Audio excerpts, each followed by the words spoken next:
Biblioteca de Bolso. Uma conversa informal a três sobre a relação que estabelecemos com os livros. Uma ideia original de Inês Bernardo E José Mário Silva. Olá, bem-vindos ao Biblioteca de Bolso, um podcast de conversa à solta sobre os livros de grandes leitores. O convidado desta semana é Carlos da Veiga Ferreira, um dos decanos da edição literária em Portugal. Durante muitos anos foi o rosto e o cérebro da Teorema, editora que publicou alguns dos maiores escritores do século XX, como Jorge Luís Borges, Italo Calvino, Saul Bellow, Martin Amis ou Henrique Villamatas.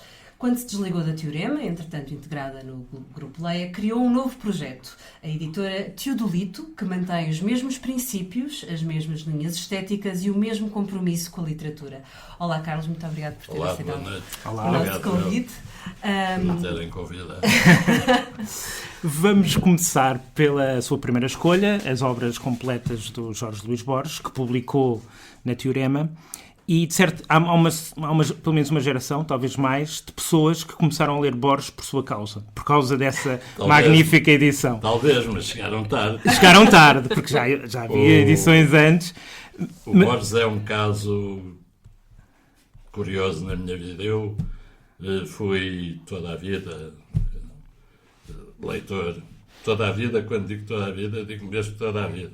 Eu não tenho memórias anteriores à altura em que aprendi a ler. E lembro-me perfeitamente qual foi a primeira palavra que li. Foi no Porto, ia descer a rua Passos Manuel, e li Coliseu.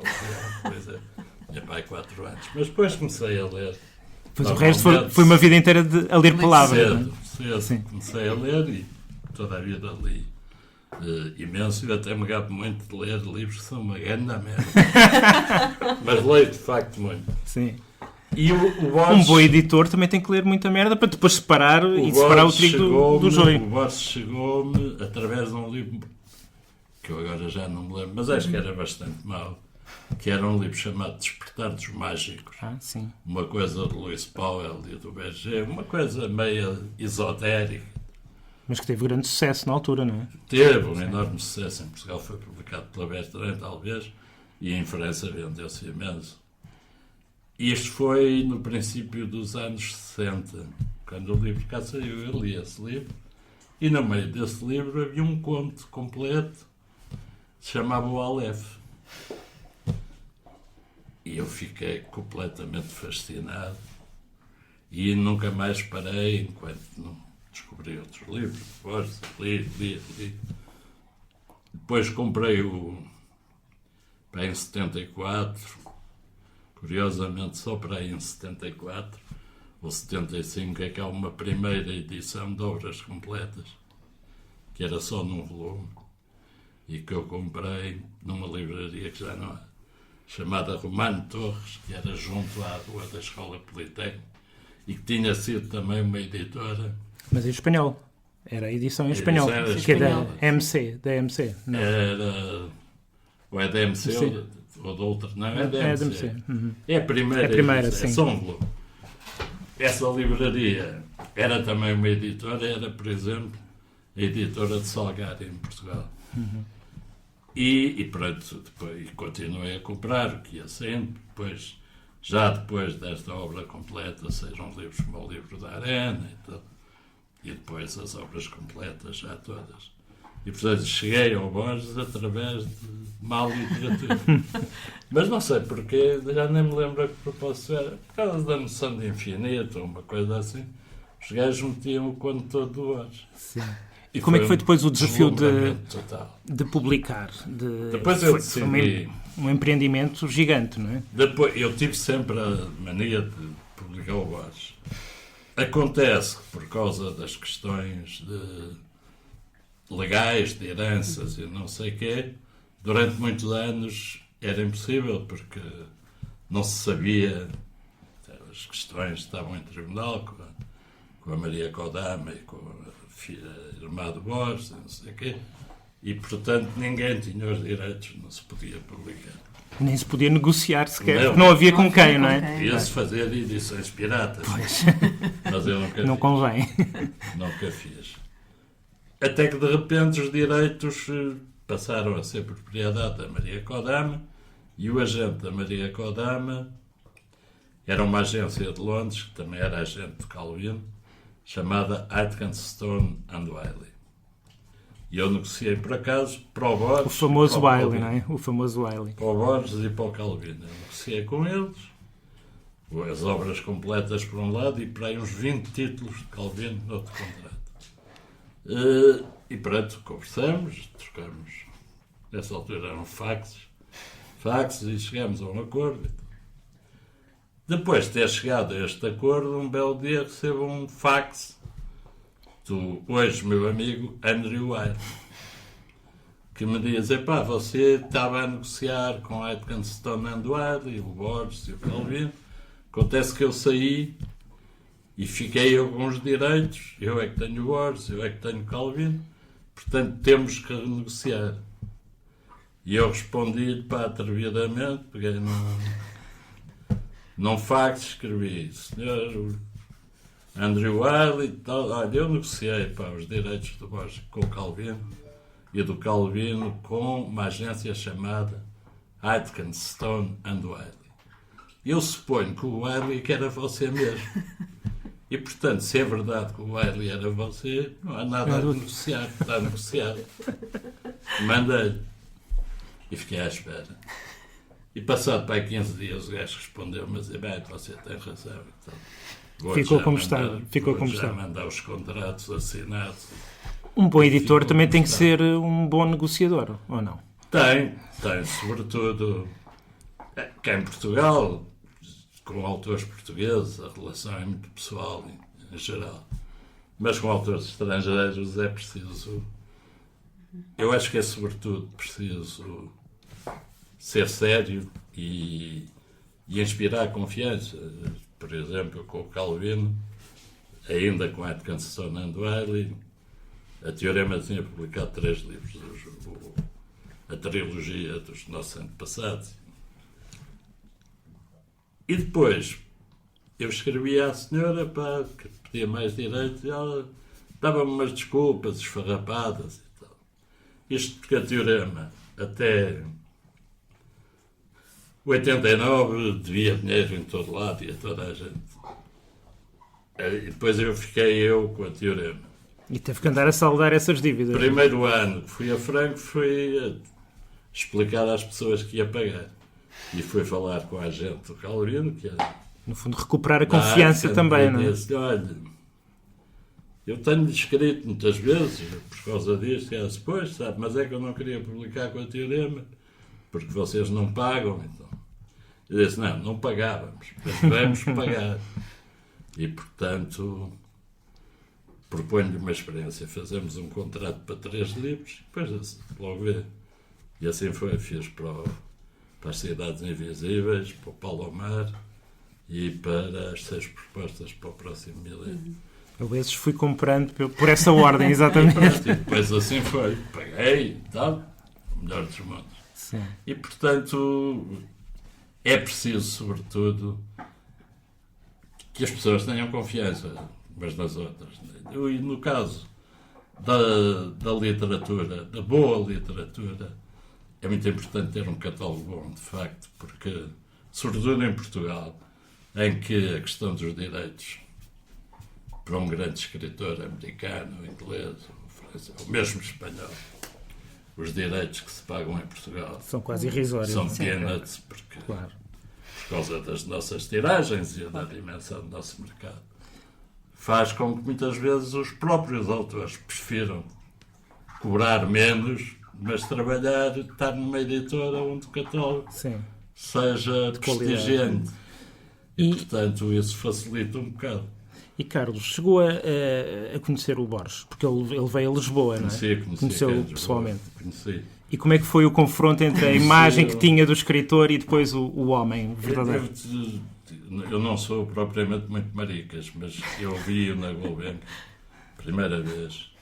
Vi-o na Gulbenkian e ele descia a escadaria da sala grande, ou da sala de espetáculos mesmo, a grande. E eu, por acaso, chorei, porque, de facto, é um tipo pelo qual eu tenho uma enorme admiração. apesar de, ainda hoje estive a jantar com duas pessoas que vocês conhecem. O Borges. Eu acho que o Borges é um dos grandes vultos do século XX. Sem dúvida.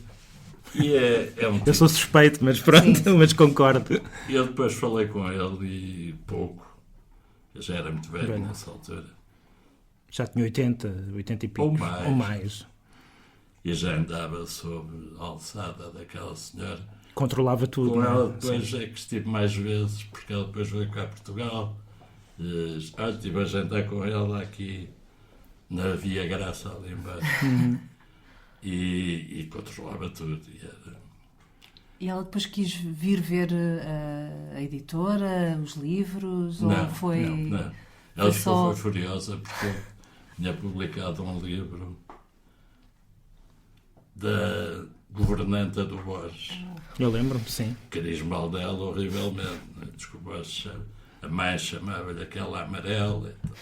E ela ficou furiosa de eu ter publicado, mas achei que era engraçado. E o Borges foi sempre um menino da mamãe, não é? Ele tinha uma adoração pela mãe. É uma história espantosa. Uma vez estava em Paris e estava a ver o telejornal e o Borges tinha chegado a Paris. E o tipo da televisão perguntava-lhe, então, como vai? E ele disse, j'ai divorcé, je suis rentré chez maman. Um homem com 70 e muitos anos. Voltou para a casa da mamãe, claro. J'ai divorcé, je suis rentré chez maman. Que é de facto uma coisa espantosa.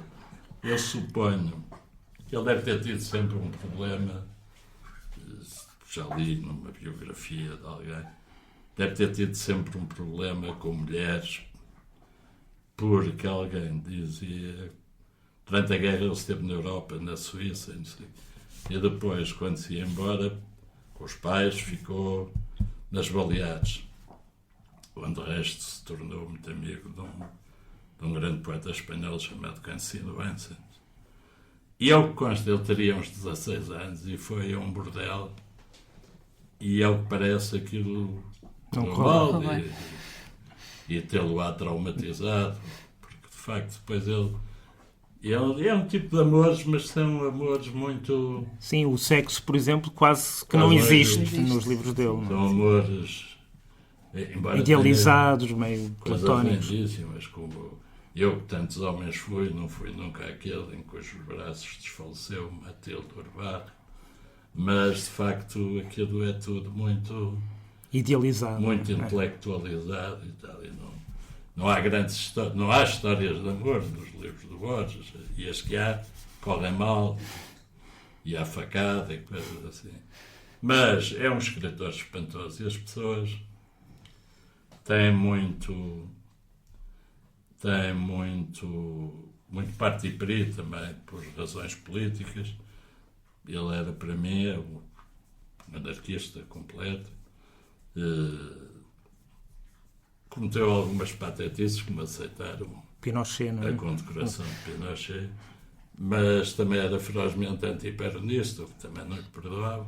O Perón meteu a mãe e a irmã na cadeia, e a ele tirou da Biblioteca Nacional e pôs como inspetor dos mercados. É verdade. Uma humilhação absoluta. E, portanto, agora que é um escritor espantoso,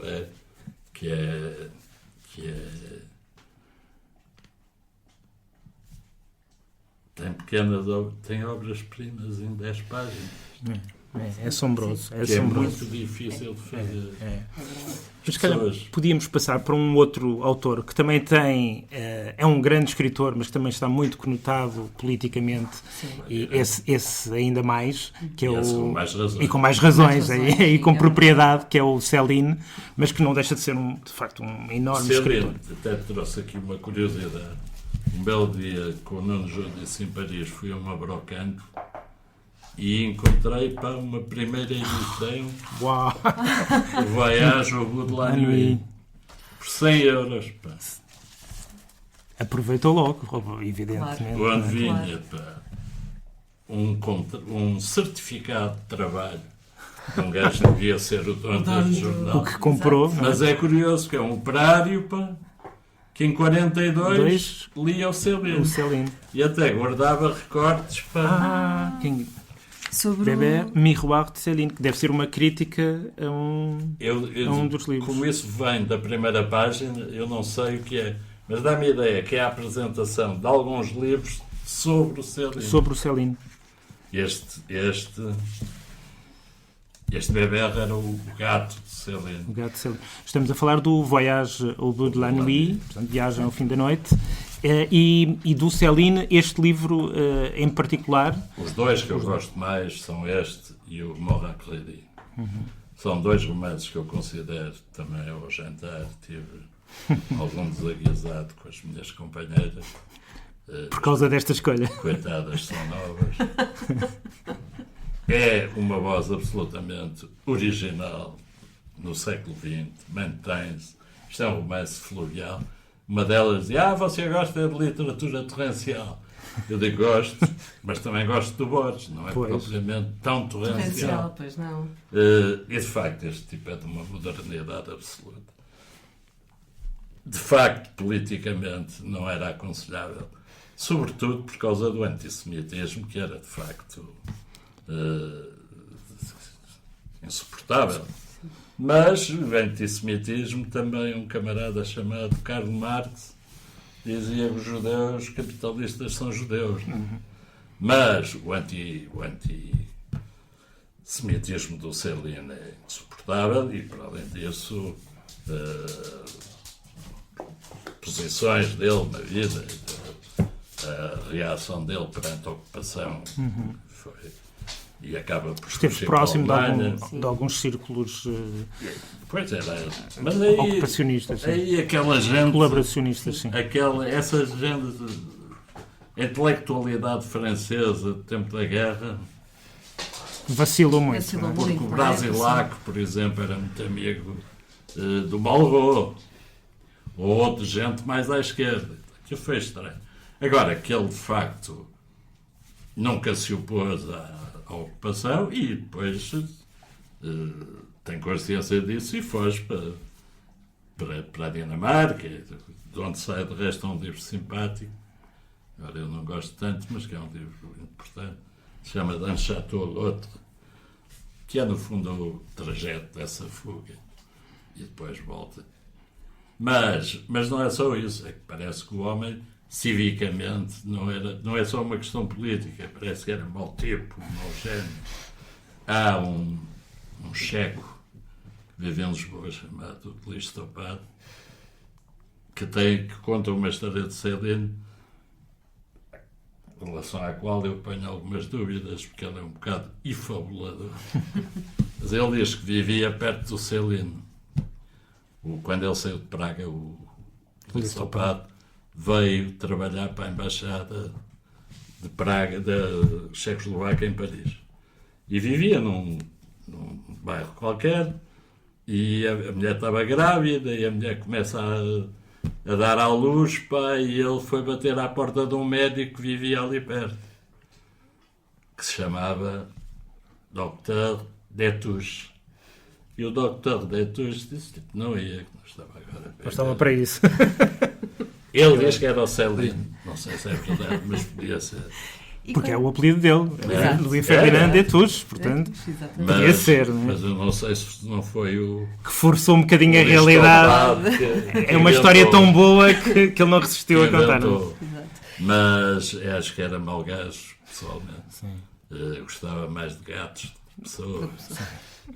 E quando é que chegou este livro, esta Viagem ao Fim da Noite? Muito cedo também e teve esse impacto como, por exemplo, no fim dos anos 60. Sim. Também já foi tarde, porque a primeira edição é de 32. Sim. Nessa altura não tinha nascido. Exato. Embora seja velho. Não tanto. Foi assim pelos anos 60. Eu tive a sorte de... Eu estudei no Porto do Liceu, depois vim para Lisboa, para a faculdade. E tive a sorte de viver para uma rua junto ao Saldanha. Se chama Rua à Torta Borda. E o café natural daquela rua era o Monte Carlo. E, portanto, a partir dos meus 17 anos, tertúlias, com o Carlos de Oliveira, com o Cardoso Pires, com o Abeleira, com o José Gomes Ferreira, com o Carlos Oliveira, com o Herberto Helder, e, portanto, tive acesso a muita informação que em circunstâncias normais as pessoas não teriam. E eles discutiam os livros também, não é? Que iam lendo e, portanto, Pois, também eram pistas de leitura. Falava-se, Sim. falava-se sobretudo de livros naquelas mesas e, portanto, eu fui, sei lá, pela mesma altura descobri outro tipo que me fascinou. E que ainda me fascina, que é o Bless Andrade. Mora à Vagina, é um romance fabuloso. Portanto, tive essa sorte e fui entrando muito rapidamente no mundo dos livros. E lamento não trazer autores mais impolutos. O terceiro, de certa maneira, o terceiro pode-se considerar o terceiro é impoluto. Sim. O terceiro é limpo. É limpo. Estamos a falar Não, e estes homens penso que são boa ilustração do que é uma coisa é a escrita, outra coisa é a vida. São duas coisas completamente diferentes. E o Carlos separa-as, tem noção de que são coisas diferentes. Se não fosse assim, condenava uma quantidade de filmes, de livros, não sei o quê. E escrever é uma coisa... Há um texto do Herberto muito interessante que não está publicado em lado nenhum, acho eu, e que é uma resposta a um outro texto da Maria Velho da Costa. A seguir ao 25 de Abril, o Herberto andava. E a Maria Velho da Costa escreveu um texto que se chamava Apelo a um poeta, não sei o quê, de Abril. E o Herberto respondeu com um texto curto, mas brilhante, que é uma poética. Chama-se A Poesia é Feita contra Todos. Depois diz até, essa coisa da poesia ser feita por todos e tal, é uma treta, tipo. A poesia é feita por um e contra todos. E, de facto, a função social da escrita, não sei o que, tudo isso são balelas. A escrita é, de facto, feita na solidão. É claro, é uma solidão acompanhada, só se pode escrever tendo lido muito. Sim. Não há... Muitas pessoas, às vezes, dizem, o Rambo, com 18 anos, o Rambo, com 18 anos, tinha lido tudo o que havia para ler naquela altura. É verdade. Porque fala de gregos, de latinos, de tal, tudo. Quando ele fosse de Charleville já levava essa memória construída. Tinha tudo lido, o que havia para ler naquela altura, ele tinha lido. Não era tanto. Mas teve foi a capacidade de inventar outras coisas novas. Claro. Não se pode escrever sem ter lido. A Fiamma tem um texto muito interessante, um poema que se chama texto que abre o livro de João Zorro. Ela diz, levando ao limite, não sei o quê, eu posso atribuir tudo que escrevi a João Zorro. E depois diz, insistimos sobre o anterior e tal. E só se pode escrever tendo lido. E de resto isso, e você que faz profissão disso, abre-se um livro e percebe-se logo se o gajo leu algum livro. Claro, ou não, claro. é verdade. Logo. Basta uma página ou duas páginas. Já se viu. E depois, mais à frente, até se percebe o que é que ele leu ou não. Mas o pior é quando se percebe que não leu nada em geral, não vale a pena continuar. É verdade, é verdade. E passamos para o terceiro livro, Passa lá um Rio, de Norman Maclean, que foi um livro que também foi editado pelo Carlos. Como é que agora passámos destes escritores impolutos para os outros são torrenciais. Exato. E o Norman Maclean é um autor de 2 livros. E é um personagem fabuloso. Eu descobri-o acho que foi na New York Review of Books. É um personagem fabuloso. O pai era pastor protestante. E de resto este livro começa assim, na minha família não havia uma fronteira muito clara entre a religião e a pesca à mosca. Ele nasceu nas montanhas do Montana e não foi à escola. Aprendeu o que seria a primária, foi o pai que lhe ensinou, o pai era pastor protestante, e ensinou-lhe a pescar trutas também. Ele tem de resto aqui páginas prodigiosas sobre a pesca às trutas. O rapaz, pai, com 14 anos, andava pelo meio do monte à caça. E passou um inspetor da educação para... Rapaz, que escola é que andas? Eu Não ando escola nenhuma. Anda em casa. E pronto, obrigaram-no a ir para a escola. Ele depois estudou com Robert Frost, por exemplo, e foi toda a vida professor de literatura na Universidade de Chicago. E pelos vistos contava muitas histórias aos filhos que o chatearam e insistiram para ele escrever. Portanto, foi um escritor tardio. Foi um escritor tardio, ele. Tardíssimo, ele escreveu aos 73 anos. Era professor de literatura na Universidade de Chicago. Escreveu 3 este livro e mais 2 coisas, no fundo são contos longos na tradição americana. E foi porque os filhos insistiram, porque ele contava histórias muito interessantes, insistiram para ele escrever. Até porque são autobiográficas, de certa forma, exato, não é? Todos. Vem de base. E ele vai depois, escreve, este que se chama River Runs Through It, e outro eu publiquei com o título Minhadores e Chulos, e são histórias da vida dele. E é o primeiro livro de ficção que a Chicago University Press publica. Nunca tinha publicado e publicou este. Isto é um livro absolutamente fabuloso sobre a vida, o amor, a família, a natureza. É um livro perfeitamente ecológico. De resto, Robert Redford fez um filme que eu por acaso vi em Londres, porque ele não passou cá. Sim. E que era um filme bem interessante. E depois diz sobre a amizade viril. Este é um irmão, que o irmão é que é o grande pescador de trutas. O irmão diz, pá, eu sei tudo sobre trutas, só ainda não consigo é pensar como elas.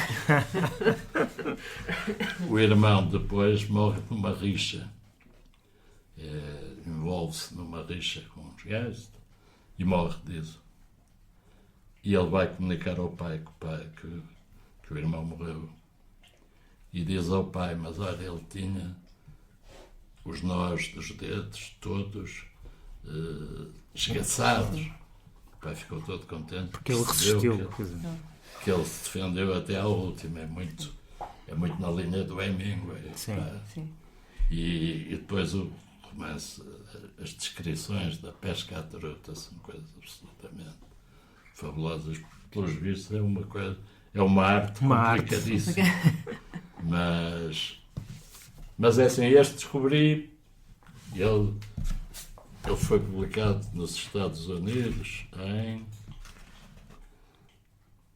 76 e eu publiquei-o em 92. Por isso li uma crítica acho que foi na New York Review of Books e interessou-me e pedi para um editor fazer uma descoberta destas, ficar fascinado por um autor e por um livro e depois poder partilhá-lo com os seus leitores eu costumo dizer que é a alegria máxima, não é? Eu costumo dizer que ser editor é fundamentalmente ser um leitor. Um tipo que leu e que viu coisas que achou graça e que achou que outros gajos também deviam achar graça. E orientei-me sempre muito por isto, mesmo, por exemplo, com o Kaplan, com a Geração X. Eu vi esse livro em Londres numa livraria. Estava lá exposto, folhei. Epá, palpitou-me imediatamente que os putos iam gostar daquilo à brava. E gostaram. Houve um tempo, eu ia sempre à feira de livro todos os dias. E há 2 livros que eu dizia à minha funcionária, vinha um gajo a dizer, aquele gajo vai comprar o menos que der. Practice to Analysis, não é? Claro. Geração X, garantido. Porque via-se, pá, eu olhava. Você é o editor que conhece os seus leitores. Se via pelo aspecto deles. Ao que eles vinham, não é? Ao que eles vinham. Em relação ao menos que zero, uma vez a Lourdes Féria contou-me que encontrou um tipo no Porto, num bar da Ribeira, pá, o qual esteve a conversar e tal, e ele disse, pá, só li um livro em toda a minha vida. E não vou voltar a ler mais nenhum. É este, aqui está tudo. É o menos que zero. Há autores que são dirigidos a um grupo de leitores, de facto. Sim. Mas eu acho que isso é a minha profissão, é ler e depois perceber, em alguns casos, perceber que há pessoas que vão gostar. Sim. E noutros casos, perceber que não vão gostar, mas que é muito importante publicar, como eu publiquei um húngaro chamado Miklós Szentkötő, que de facto também percebo, é difícil de ler. De um belo dia encontrei um editor húngaro e ele disse: olha, eu publico em Londres, publico 2 húngaros, o Miklós Szentkötő e o Sándor Márai. Sándor Márai, Conversa em Bolzano, não é? Sim. Foi o primeiro livro de Sándor Márai publicado cá. E ele disse-me: pá, o Szentkötő é o melhor escritor húngaro de sempre. Eu disse: pois, mas não vende puto. Ele disse: não queria também. Também não. E é de Portanto, é geral. facto. Ele escreveu só um romance. Mas isso é o espírito de missão também, é o tentar, exato, sim, e pode ser que daqui a os livros continuam a existir, pois. e daqui a uma geração ou duas pode Não, haver, eu acho que os livros são sempre lidos. São sempre lidos. Sim, sim. nem que seja pelos netos das pessoas que os compraram, não é? Szentkötő só escreveu um romance que se chama O Breviário de Santo Orfeu. São 9 volumes. Eu publiquei 3. A Margem de Casa Nova, O Escorial e um outro chamado Primavera Negra.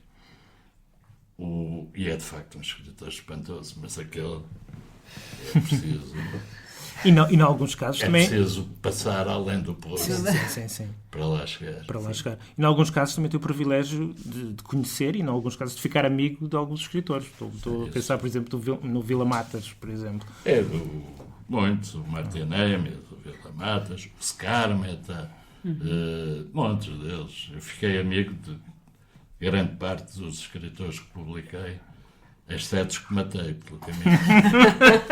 Calvino, eu ainda não era digamos que o responsável máximo da Teorema. Calvino morreu quando se publicou o primeiro livro na Teorema.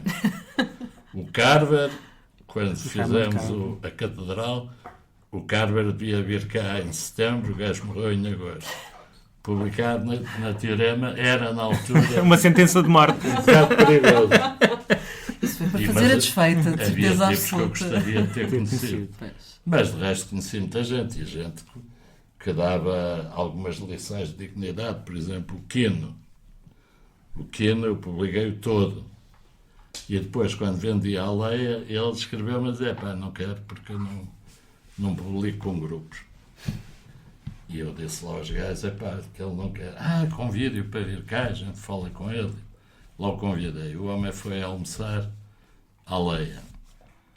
E o Isaías, pá, dizia: tal, olha, mas a gente faz um contrato onde há uma cláusula a dizer que o contrato só é válido enquanto o Carlos Veiga Ferreira for o seu editor. E ele respondeu: pois, para que é que isso serve? Vocês não cumprem contratos? Não quero. O Quino, por exemplo, não é publicado nos Estados Unidos. Nunca autorizou. E pá, tem aquela linha. Sim. Ora, Não se desvia. um tipo como o Quino. Nós somos mafaldianos, não é? Sim, Nós sim. crescemos a ler a Mafalda, não é? Quino, Verdade. se publicasse nos Estados Unidos, ganhava valores. Sim, Claro. sem dúvida. Ele nunca autorizou. Sem dúvida. E com o coisa assim foi. Com o contrato com a Teorema, acabou o contrato, acabou. E livros que sobraram, tudo guilhotinado. E veio cá o agente dele assistir. E eu fui com ele. Sim. Foi com ele uma fabricante onde guilhotinavam livros, que curiosamente... E ele não é só a Mafalda, porque os cartoons dele, e muitos são cartoons também políticos, são fortíssimos. Publiquei muitos deles. Sim. Há um que eu me refiro sempre com amigos da minha idade, que é um tipo que está no médico e está a dizer ao médico: pá, dói-me aqui, dói-me ali, dói-me acolá, dói-me não sei o quê. E o médico diz: é pá, os mesmos sintomas que eu, o que é que será? É muito bom. E depois aquilo foi cortado, pá, numa fabricanta ao pé do cemitério do Cacém, pá, que é a metáfora mais completa. Simbolismo perfeito. Sim. Matar livros junto ao cemitério. Cemitério. Não, mas conheci muita gente, e mesmo autores que não eram meus, mas com quem me dei muito bem ao longo dos tempos, como o Juan Marcé, um outro espanhol chamado José Luís San Pedro, que morreu com 90 e tal anos. Deve ser Esse muito publicou bem. na Teorema. Claro que sim, Claro. então o senhor morreu. Aliás, tem um Mas livro, esse é um livro morreu. lindíssimo publicado pelo Teorema em que ele está no hospital do Monte Ah. Sinai, que Sim. é um livro fabuloso, fabuloso. E é um livro curioso porque é cheio de erotismo em dada altura. Sim, exatamente. Ele pega numa criança ao colo que é filho de uma preta, de uma senhora preta que está lá, e toca-lhe no mamilo. O homem tinha estado a acabar de morrer. E fica todo, Fica todo excitado. completamente. E é curioso a maneira como ele começa. Ele entra na sala dos cuidados intensivos e cita aquela senhora do colar francês, do tempo da Maria Antonieta, Sim. do escândalo do colar, que foi torturada. E ele entra e diz a mesma frase que ela disse: isto tudo só para mim. As máquinas todas. Todas. Esse livro é fabuloso. É muito bom. Eu tive na altura a intenção de o pôr em contacto, e falei nisso também ao Zé Cardoso, com o Cardoso Pires, porque Pois, esses exatamente. livros são, O da valsa lenta, não é? são praticamente contemporâneos. Sim. Foram um num ano e outro no outro. A Valsa Lenta é esse.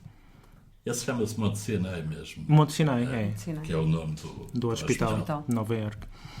Bom, agora Tinha a ideia ficaríamos de os pôr em contacto para fazerem qualquer coisa coisas juntos. juntos. Mas Já o, não o aconteceu. Zé morreu Morreu. antes. Exato. Isso já não foi. Já não foi. Nós é que vamos ter de ir. Já passou meia hora. Já passou, já passou é? a correr. Já passou Num depressa. instantinho. Ficaríamos aqui o resto da noite a conversar, não é? Vamos relembrar que a obra completa de Jorge Luís Borges foi editado pela Teorema. Infelizmente, os 4 volumes estão praticamente esgotados. Podem encontrar apenas alguns volumes disponíveis. Provavelmente poderão encontrá-la em alfarrabistas ou procurar os vários livros de Borges que estão a ser reeditados pela Quetzal. Viagem ao Fim da Noite, de Louis Ferdinand Céline, está disponível Está escutado, não é? na Oliceia, não? Está Ah, disponível, está está disponível disponível, por sim. 19,90€. E eu sei que a tradução que é do Aníbal Fernandes é de certeza boa. Exatamente, e conta também com uma pequena biografia do Céline no livro, para contextualizar os leitores. Passa lá um rio, de Norman MacLean, tinha uma Está edição completamente da fora do Teorema mercado. e está completamente fora do mercado. Completamente, eu não consegui encontrar Em lado em nenhum. lado Mas eu provavelmente nenhum. reedito. Na Pronto. Teodolito. Isso sim. Então fiquem à espera, Teodolito. Muito provavelmente eu vou exigir que sim, porque preciso de ler esse livro e portanto vamos todos esperar. Podem esperar. Para além das obras completas do Borges, Sim. eu publiquei mais 2 volumes de chamadas obras completas em colaboração. São com o Exato. Bioy Casares, por exemplo, Sim, por exemplo. E com a Silvia No Campo, com a Marta Vasquez. que tem coisas Publiquei- maravilhosas também. Publiquei um outro que se chama O Livro dos Festejos Imaginários e publiquei um livro que é o correspondente às 6 propostas para o próximo milénio, que são as conferências da Harvard sobre poesia. As conferências Norton, não é? Da Sim, Universidade sim, de Harvard. sim. Nós vamos, por enquanto, para a semana estaremos de volta com mais um episódio. Até lá, sigam-nos nas nossas redes sociais, em facebook.com/biblioteca de bolso. Podem continuar a ler tudo aquilo que o Carlos edita na Teodolito. Muito obrigada por ter vindo, Carlos. Obrigado, eu. Muito obrigado. E para quem nos ouve, até para a Gostei muito de semana estar convosco. com um novo convidado. Até para a semana.